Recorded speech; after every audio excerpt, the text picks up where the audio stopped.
Hello, what's up mga kapigi? Good morning. Ngayong umaga ay naglinis tayo sa ating munting babuyan. At tapos na tayo magpaligo at saka nagpakain na rin tayo. Yun. Ito nga pala yung ating mga piglets. 14 pieces mga boss, mga kapigi. Ito yung kanilang nanay. Yun. Good morning mga kapigi.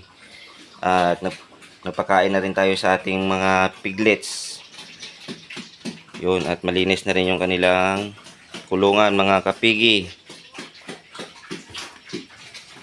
At ito rin yung isa nating inahin mga kapigi.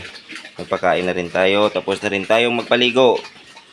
Yun, malinis na rin yung kanyang kulungan. At kasulukuyan siyang kumakain mga kapigi. So, ganun lang yung ginagawa namin dito sa ating munting babuyan mga kapigi. So, hanggang dito na lang. Maraming salamat and God bless sa ating lahat.